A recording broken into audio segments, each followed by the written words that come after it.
Ay bir mutluyum, bir mutluyum, o kadar bir mutluyum. Yani çok bir mutluyum. Bugünkü konuğum şahane bir konuk, ona bayılıyorum, çok seviyorum. Birlikte set paylaşmayı çok seviyorum, onun performanslarını izlemeyi çok seviyorum, insanlığını çok seviyorum. Gerçekten bayıldığım bir arkadaşım. Martin Luther King diyor ki, kuşlar gibi uçmasını, balıklar gibi yüzmesini öğrendik. Ama bu arada çok basit bir sanatı unuttuk. Kardeş olarak yaşamayı. Neyse ya, ben yine de kardeşim gibi çok sevdiğim Serdar Orçun'u ağırlıyorum bugün. Hoş geldin. Hoş buldum. Ne yapıyorsun kralım? Şimdi İyiyim, öyle kraliçem. deseydim hemen anlaşıldı. Evet çok. O yüzden Kaleş'cim hoş geldin. Kraliçem. Nasılsınız? Çok iyiyim.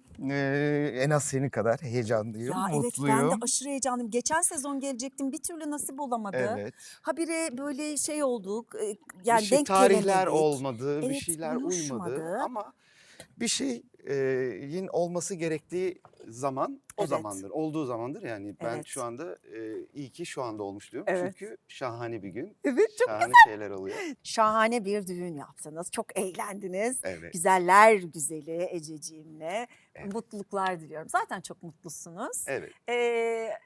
Çok güzel görünüyordunuz. Videolarınıza baktım, yazışmaları okudum. Biraz saat farkı vardı tabii aramızda ama... Ay ne güzel dans etmişsiniz canıma comcom. Öyle Ya, evet. derler ya. Çok eğlenmişsiniz. Çok güzel oldu gerçekten. Böyle tabii ki herkesi çağıramıyorsun Tabii ki. ama Olacak o kadar. en azından böyle hayatımızın içinde olan, bize değen, hep yanında hissettiğimiz insanların, canlarımızın yanımızda olduğu bir düğün oldu. O Şükür. yüzden de çok eğlenceli oldu. Şükür. Ve Sen işte çok heyecanlısın. çok heyecanlıydım. Görüntülerde. Evet, heyecanlandım böyle. Bir de Ece bütün ritüelleri yerine getirdi. Haklı. Kınasıdır, hamamıdır ve gelini göstermemek de dahil olmak üzere. Kendisini gelinliği giydikten sonra görebildim yani o gün. Şaka. Evet, Aferin kız, dolayısıyla bayılıyorum. evet. İşte erkek tayfa olarak gittik, onu odasından aldık. İşte oradan düğüne geçtik falan. Bütün ritüelleri gerçekleştirdi Ece. Haklı. Haklı bence de, aynen. Dolayısıyla orası da çok eğlenceliydi. Şükür. Düğün de çok eğlenceliydi. Sonrası da çok eğlenceliydi. Bir tane yan yana hemen bir after yapacağımız yer vardı. Orası da çok eğlenceli geçti dostlarımızla. İçinize sindirsin hayat. Hep böyle güzel olsun. Çünkü biliyorum birbirinizi ne kadar sevdiğinizi. Hem de meslek hayatınızda da birlikte üretmeyi sevdiğinizi. Evet. Ece de çünkü çok üretken Hı hı. bir oyuncu. Çok Aynen. kıymetli. Sadece oyunculuk yapmıyor. Aynen, en son onun yazıp yönettiği bir Evet. kısa filmde de Evet. oynadım. Evet. Ve o filmde Antalya'da ödül aldı Evet. o sene. Öyle, o da Yani yazmaya yönetmen olarak ve senarist olarak da çok kıymetli bir alan kaplıyor. Ben böyle Evet. kadın kalemler, kadın yönetmenler çoğaldıkça da gurur duyuyorum. Çünkü yaşadığımız her şey kadın gözüyle bakmanın da çok farklı bir şey olduğunu Hı hı. düşünüyorum. Şimdi mesela bu üç kardeş hikayesini bir erkeğin yazıp yönetmesi, bir kadının yazıp yönetmesi arasında çok büyük bir fark olduğunu düşünüyorum gerçekten. Mutlaka. Zaten filmi izleyenler de aradaki o farkı yani çok net bir şekilde görecekler. Ya keşke, tabii ki tırnak içinde bunu ayrı söylüyorum. Yani böyle kadın yüzü, Erkek diye erkek yüzü ayırmasak. diye ayırmak zorunda kalmayacağımız bir zaman dilimine doğru Evet. gidebilsek keşke. Ama şu anda böyle. Öyle olmasından dolayı da hepimiz de gurur duyuyoruz tabii ki. Yani gurur duymak bize düşmez de şey anlamında, yani ne güzel ki üretebiliyor, yaratabiliyor. Bunlar da var. Evet. Bu insanlarımızda. Orada yani bir kadın gözünün önemi, yani film Evet. izlendikten sonra anlaşılacak neden bir kadın gözünün önemli olduğu. Söyleyemeyeceğim bir nedenden dolayı söyleyemiyorum. Tamam. Çok önemli bir nokta tabii ki bir Kesin kadın izleyeceğim. kaleminden çıkması. Çok merak ediyorum. Keyifli ya. Çok. Değil mi? İyi ki oyuncu mu olmuşsun? İyi ki mi oyuncu olmuşsun? İyi ki mi oyuncu olmuşum, gerçekten öyle. Yani insanın kim söylemişti bunu ilk? Hem eğleniyorsun hem üstüne para veriyorlar diye böyle. Gerçekten öyle. Ama senin tabii enerjinden midir? Bu tatlı lokum adamlığından mıdır? Hep tatlı ekiplerle güzel şeyler yaptın.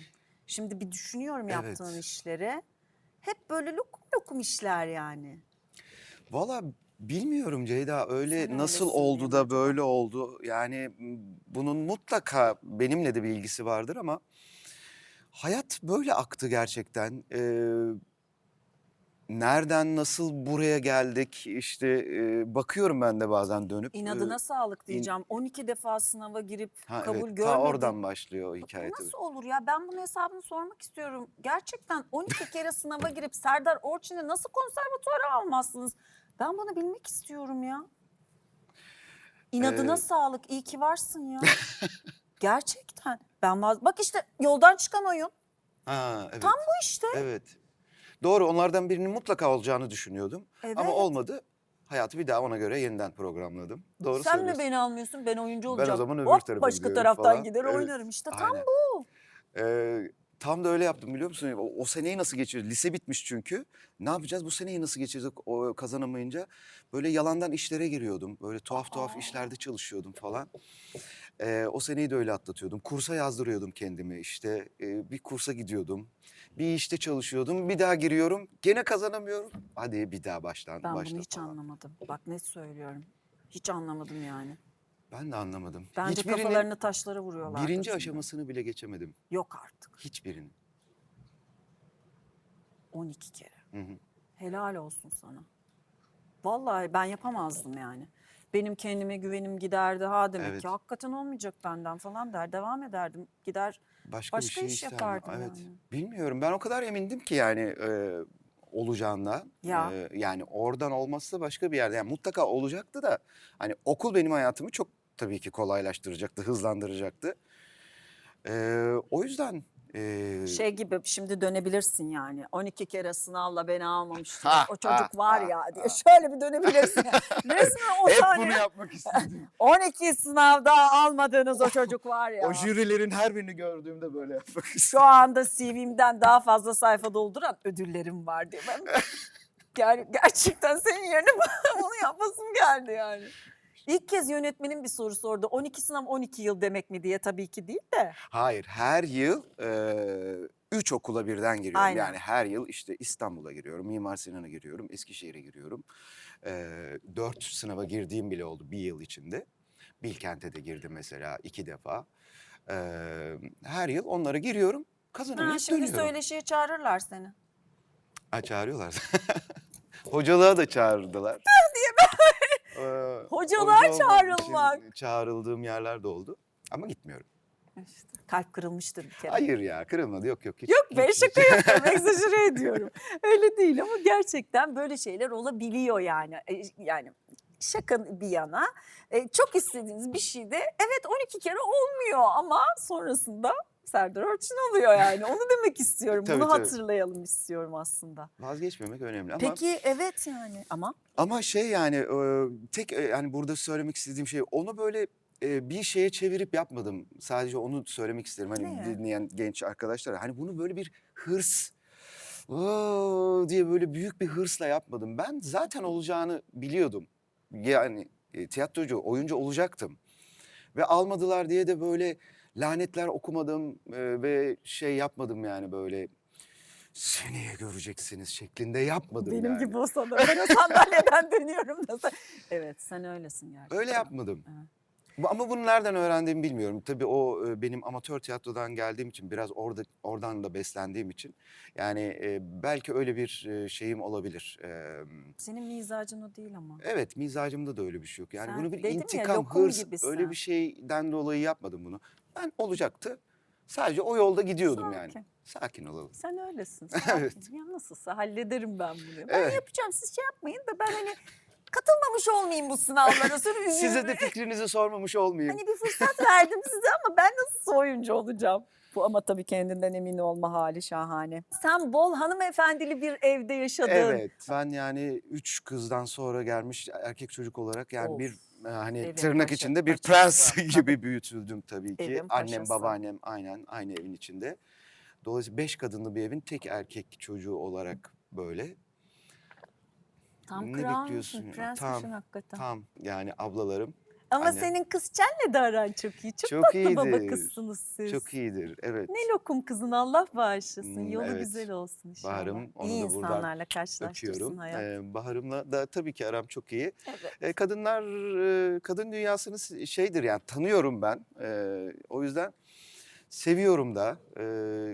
Kızımı da o yüzden böyle nasıl diyeyim, onunla da bir tür farklı bir ilişkim oluyor Evet, yani. evet var biliyorum, Ee, görüyorum. Peki kadın isterse ne yapar? Kadın isterse her şey, yani bulunduğu ortamda her şeyi yoluna koyar. Kadın isterse barışı sağlayabilir. Kadın isterse dirliği sağlayabilir. Kadın isterse e, çok güzel yönetir. Ee, Kadın isterse her şeyi yapabilir. Evet.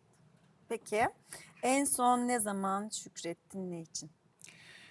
Biraz önce, biraz önceden biraz önce, şimdi, şu an burada olduğum için, şu an beni buraya getiren bütün koşullara, her şeye